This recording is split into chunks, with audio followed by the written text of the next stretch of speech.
Imagine a knighthood defined not by its glory, but by its silence. In the grim darkness of the 41st millennium, the Dark Angels stand as a pillar of imperial might. They are the First Legion, the Emperor's original template for death, clad in power armor the color of deep forests and bone. To the average citizen of the Imperium, they are saviors, descending from the heavens to purge the alien and the heretic. To the Imperial Guard, they are taciturn allies who might abandon a critical war zone without a single word of explanation, pursuing objectives known only to themselves. But to the Inquisition, and to those few who dare to look too closely, the Dark Angels are a puzzle that refuses to be solved. They are a fortress of secrets built upon a foundation of 10,000 years of lies. Unlike the Ultramarines who wear their honor on their pauldrons, or the Blood Angels who struggle openly with their flaw, the Dark Angels hide a rot at their very core. It is a secret so shameful, so devastating, that they would sooner exterminate an entire loyalist population than let a whisper of it escape. They call themselves the Unforgiven, and for 10 millennia, they have been hunting their own sins. You see, the history of the Dark Angels is not just a history of war. It is a history of a family fracturing in slow motion. It is the story of loyalty curdling into resentment and brotherhood descending into the most bitter of betrayals. At the center of this tragedy lies a schism that split the First Legion in half, turning brother against brother in a cataclysm that destroyed their homeworld and left a wound that time refuses to heal. Those who remained loyal carried the burden of the secret. Those who turned became the fallen. Consider the weight of that word, fallen. In the religious fanaticism of the 41st millennium, to fall is to lose one's soul. But for the Dark Angels, the fallen are not just traitors, they are living evidence of the Legion's failure. They are the loose ends of a history that should have been buried. Every time a fallen angel is rumored to be active in a sector, the Dark Angel's entire strategic directive changes. Wars are abandoned, allies are betrayed. The hunt takes precedence over all else. Because as long as one of the fallen breathes, the Dark Angels can never truly be loyal. But before we descend into the dungeons of the Rock and witness the interrogations that break the minds of Astartes, we must understand where this rot began. We must look back to a time before the betrayal, to the golden age of the Great Crusade. If you seek to uncover the darkest truths of the Imperium and decode the nightmares of the galaxy, verify your loyalty by subscribing to Silent Imperium. Join us and let us walk the path of the Unforgiven together. To understand the magnitude of the Dark Angels' fall, you must first understand the height from which they plummeted. Before there were Space Wolves or Imperial Fists, there was the First Legion. Created by the Emperor in the solitude of the gene labs beneath the Himalayas, they were the prototype. They were not designed with a specific specialty, like the siegecraft of the Iron Warriors or the speed of the White Scars. They were designed to be the absolute, all-encompassing masters of war. They were the Emperor's exterminators, his final sanction before the concept of exterminatus was even named. In the earliest days of the Great Crusade, the First Legion stood apart. They were the gray-clad hosts of the Emperor, equipped with archaeotech weapons from the Dark Age of technology that no other legion was trusted to wield. They possessed forbidden weaponry, phosphex, rad missiles, and enslaving automata that could erase civilizations from history. They were the standard by which all other legions were measured, and for a time, They were the most powerful military force in the galaxy. They were the uncrowned princes of the Astartes, proud, aloof, and utterly deadly. This pride is essential to understanding their psychology today.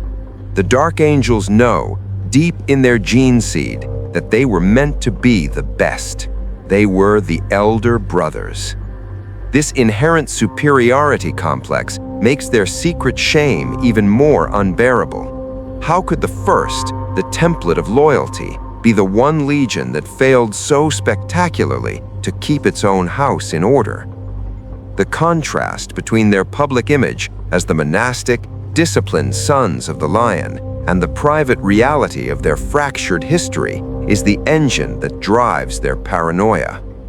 When the Primarchs were scattered and subsequently rediscovered, the First Legion was reunited with their gene father, Lion L. Jonson. The Lion was a being of supreme martial prowess and tactical genius, a predator in human form who had survived alone on one of the deadliest death worlds in the galaxy. Under his command, the First Legion adopted the culture of his homeworld, Caliban. They took on the trappings of knightly orders, of rituals, oaths, and circles within circles. The gray armor was repainted black and eventually green, but the secrecy was there from the moment the Lion took charge. Let us transport ourselves to Caliban, the lost homeworld of the Dark Angels. It was not a paradise, it was a beautiful emerald hell. Covered in dense, planet-spanning forests, Caliban was a death world in the truest sense. The forests were inhabited by great beasts, warp-tainted monstrosities of chitin and muscle that hunted human beings for sport. To survive on Caliban was to be at war with nature itself every single day.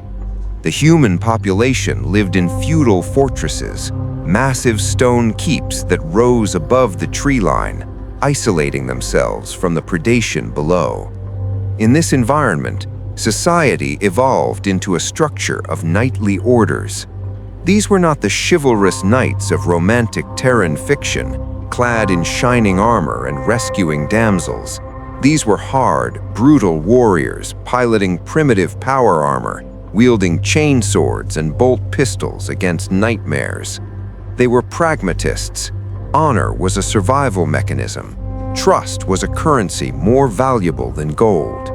If you could not trust the brother standing next to you in the shield wall against a great beast, you were already dead. This is the cultural DNA of the Dark Angels, a fortress mentality where outsiders are dangerous and only the Order matters. Among these orders, simply called the Order, rose two figures who would define the fate of the galaxy. One was Luther, a knight of exceptional skill and charisma, a man who could inspire loyalty with a smile and a speech.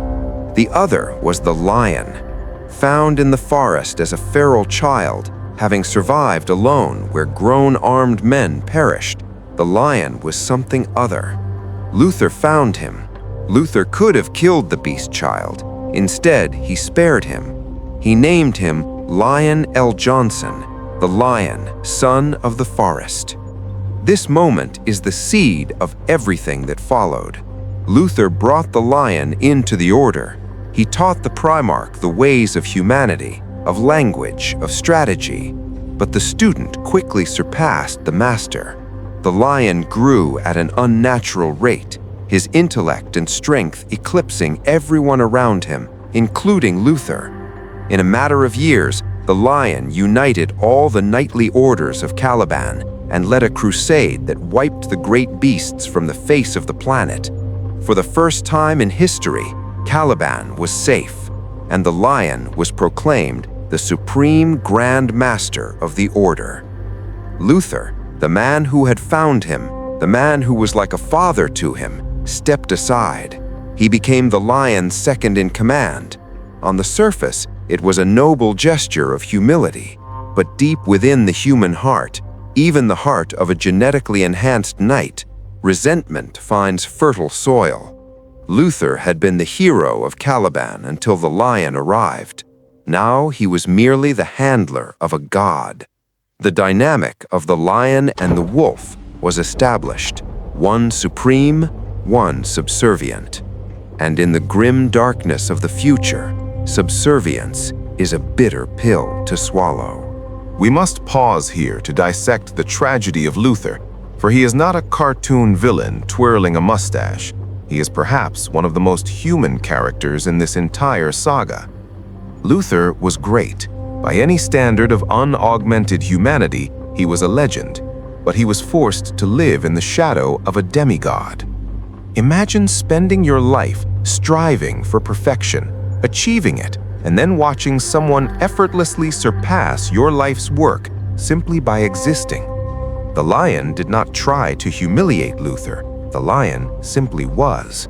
And the lion, in his autistic-coded brilliance, struggled to understand human emotion. He assumed Luther's loyalty was absolute because it was logical. He did not see the cracks forming in his father-brother's soul.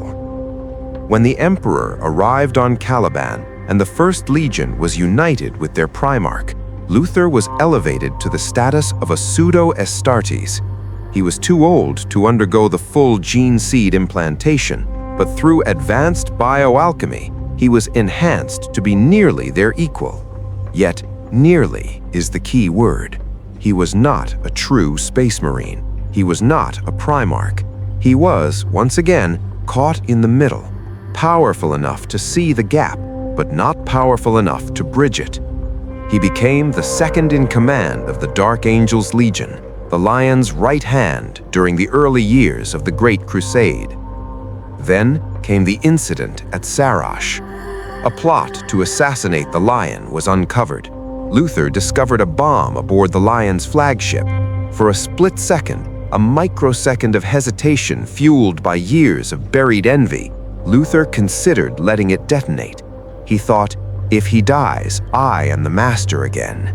He immediately rejected the thought and saved the Lion, but the guilt of that hesitation haunted him, and more importantly, the Lion, with his supernatural perception, may have sensed it. Or perhaps it was just the Lion's cold pragmatism that led to the decision that broke Luther completely. The Lion sent Luther back to Caliban. Ostensibly, it was a vital mission to oversee the recruitment and training of the Legion's new aspirants on their home world, but to Luther and to the veteran warriors sent back with him, it was a banishment. While the Lion and the true heroes of the Legion garnered glory across the stars, conquering worlds and writing their names in history, Luther was sent home to be a glorified drill sergeant. He was sidelined. He felt discarded like a dull blade. The Lion never explained his reasoning. He gave the order and left. He did not look back. Left alone on Caliban for 50 years, stewing in silence, Luther's resentment festered. The forests were gone, replaced by industrial manufactorums churning out weapons for a crusade he was not allowed to fight. He began to dive into the ancient lore of Caliban, the books in the libraries of the Order that the Lion had ordered burned or sealed. He found that the great beasts were not just animals, they were manifestations of something darker. The warp seeped into Caliban's soil, and as the Imperium's taxes and demands on Caliban grew heavier, Luther began to ask a dangerous question. Why are we bleeding for an emperor who is distant and a Primarch who abandoned us? The Horus heresy burned the galaxy, while the Lion fought across the stars, tearing through traitor blockades and racing to reach Terra. Caliban sat in silence, or so the Lion thought. When the war was finally won, at the cost of the Emperor's internment upon the Golden Throne, the Dark Angels returned home. They were battered, weary, and mourning the death of the Emperor's dream. All they sought was the sanctuary of their forests and the stone halls of their order. What they found instead was fire. As the Dark Angels' fleet broke orbit over Caliban, they were not greeted with accolades or vox hails of welcome. They were greeted by the activation of surface-to-orbit defense lasers. Ships burned. Loyal battle brothers died in the vacuum of space, incinerated by the very guns they had built to protect their home. The shock was absolute. The Lion, standing on the bridge of the invincible reason, did not rage. He went cold. In that moment, he realized the depth of the silence that had emanated from Caliban for years. It was not peace, it was secession. Luther had not been idle. He had poisoned the minds of the garrison, convinced them that the Emperor was a tyrant who would discard them once the crusade was finished, just as the Lion had discarded Luther. He spoke of independence, of Caliban's ancient rights, and worse, he had dabbled in the sorcery contained within the planet's archives. The taint of chaos had seeped into the Order. The Lion did not hesitate. He did not ask for negotiations. He ordered the bombardment of his own homeworld. The drop pods fell like rain. The surface of Caliban became a slaughterhouse. Brother fought brother in the burning forests. Astartes killed Astartes with a familiarity that made the violence all the more horrific. But the true battle was in the tower of the fortress monastery, the Alderuk. The Lion confronted Luther. It was a duel of titans. Luther, swollen with the dark powers of the Chaos Gods, was a match for the Primarch. They fought not just with swords, but with psychic force that shattered the stone around them. The Lion, arguably the greatest duelist among the Primarchs, could have killed Luther. But he hesitated. Just as Luther had hesitated on the ship years ago, the Lion could not strike the death blow against the man who had been his father. That hesitation cost them everything. Luther unleashed a psychic assault so potent it brought the Lion to his knees. But in seeing his son broken, the veil of chaos momentarily lifted from Luther's eyes. He realized the horror of what he had done. He collapsed in weeping madness. But the Chaos Gods, denied their prize, were not so forgiving. A warp storm of apocalyptic magnitude erupted. The tectonic plates of Caliban groaned and shattered. The bombardment from orbit combined with the pressure of the warp cracked the planet apart. In a flash of blinding light, Caliban was destroyed. The Lion vanished. Luther was found mumbling in the ruins, and the traitors, the fallen, were sucked into the warp, scattered through space and time, lost to the storm. The dust settled.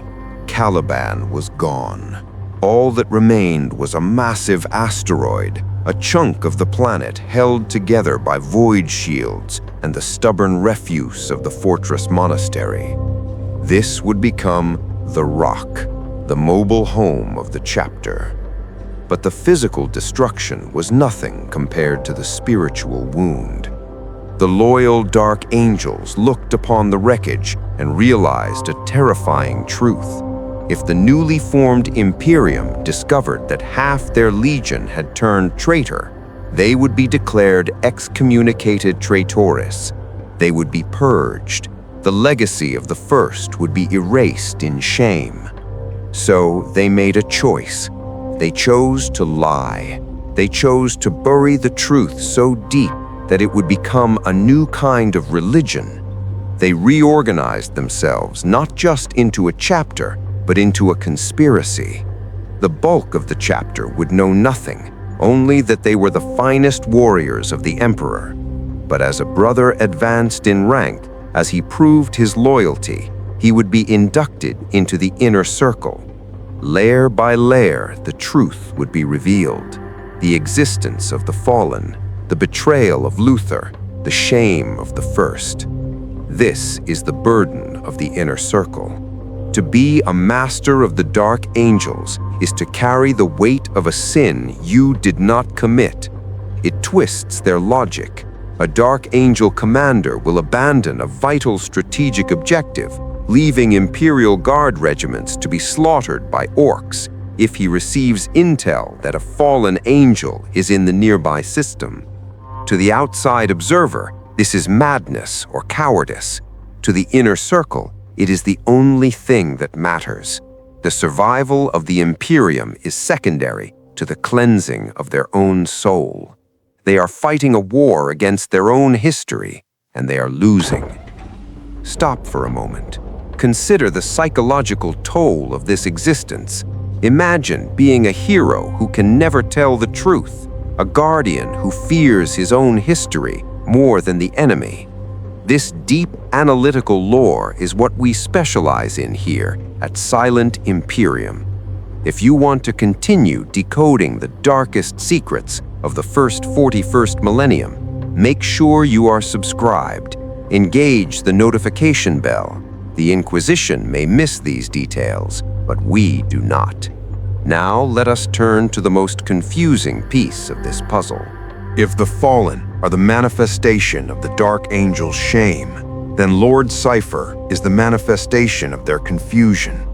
He is a figure racked in rumor and shadow, a gunslinger in power armor who appears across the millennia, sometimes leading chaos warbands, sometimes aiding Imperial forces, but always pursuing an agenda that defies comprehension. He wears the armor of the Fallen, yet he does not seem corrupted by the warp in the same way as the others.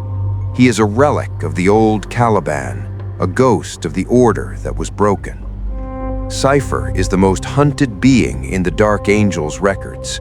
The inner circle fears him more than any demon prince. Why? Because Cypher carries a sword.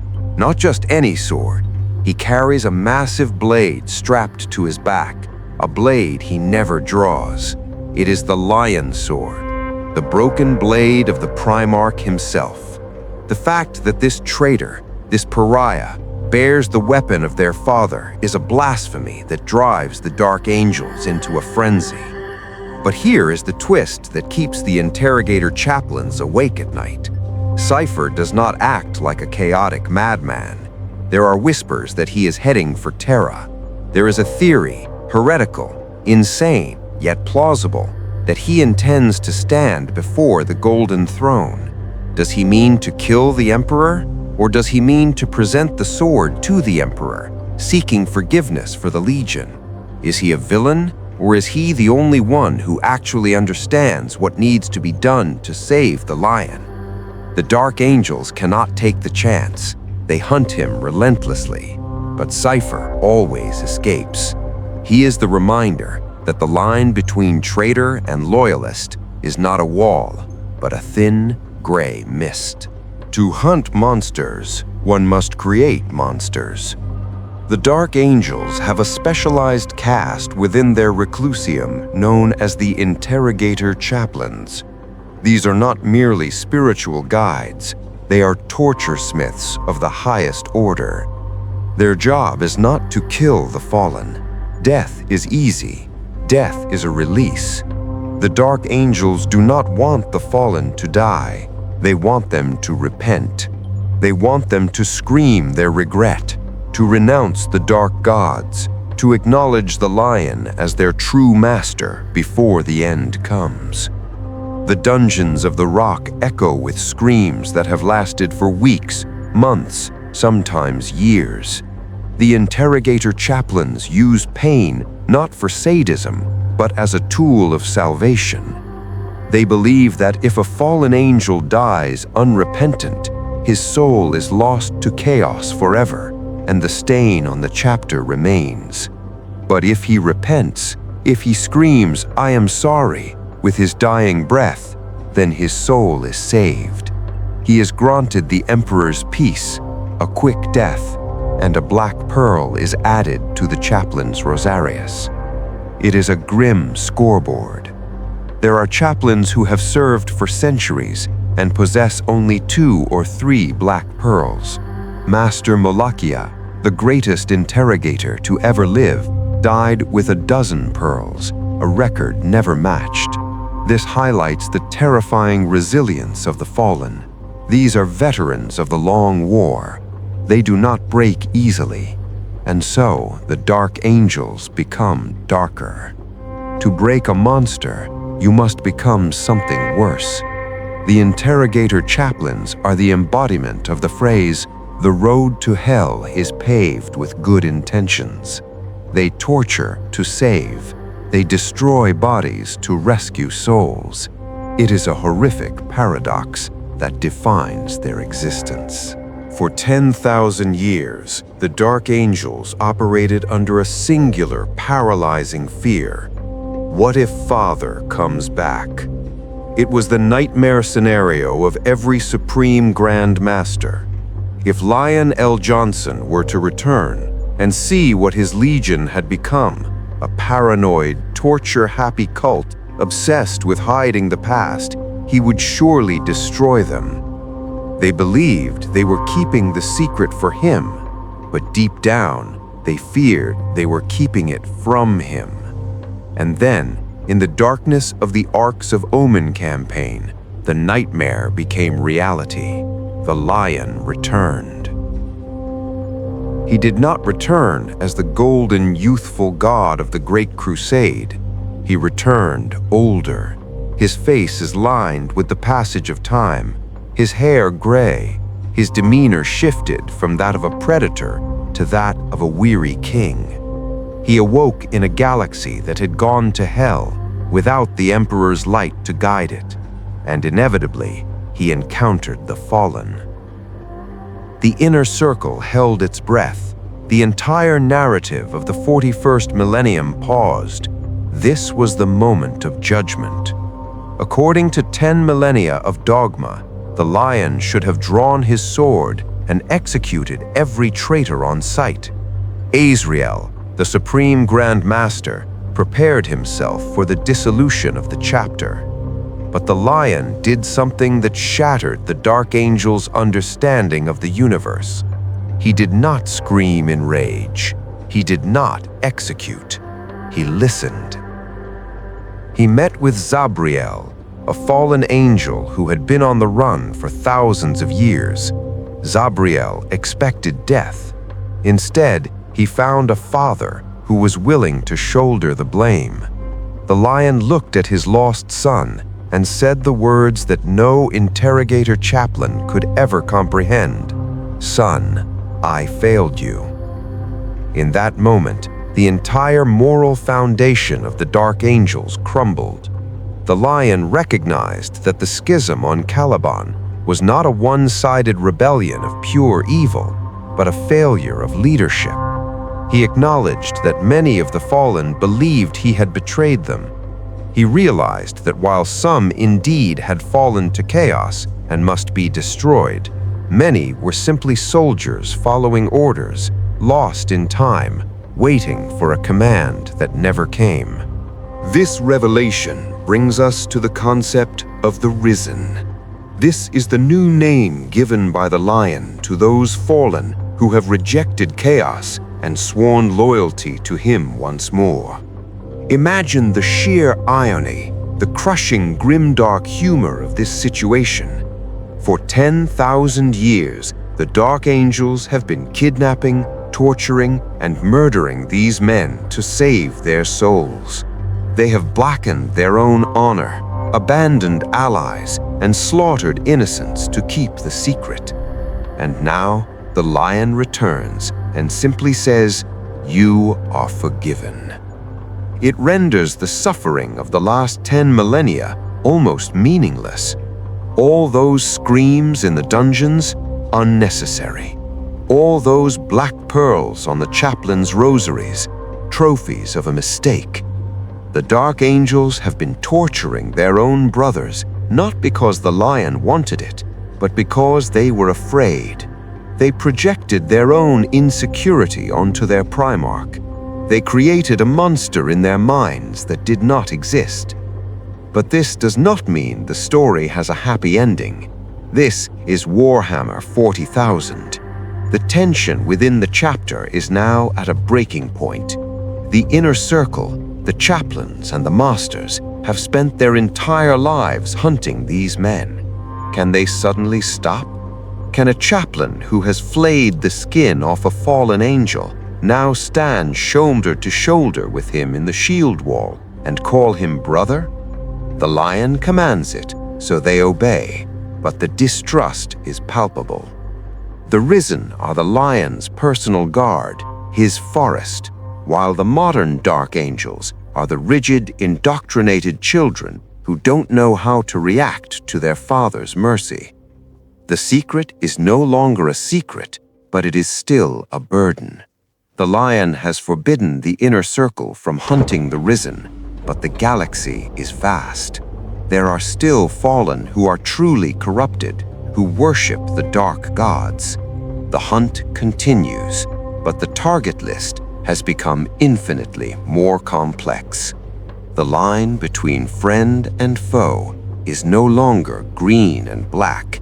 It is a blur of gray. The tragedy of the Dark Angels is the tragedy of the Imperium itself. It is a story of how fear twists noble intentions into monstrous acts. The Dark Angels wanted to be the perfect sons, so they became liars. They wanted to be pure, so they waded through blood. They sought redemption, but they sought it in the darkness of the dungeon rather than the light of the truth. In the end, the dark secret of the fallen angels is not just that Luther betrayed the Lion. The real secret, the horrifying reality, is that the Dark Angels betrayed themselves. They allowed one moment of failure to define 10,000 years of history. They let shame become their master.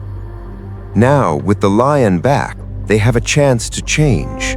But change in the 41st millennium is slow and painful. The Unforgiven are still hunting. They are still paranoid. They are still the most secretive and dangerous loyalists in the galaxy.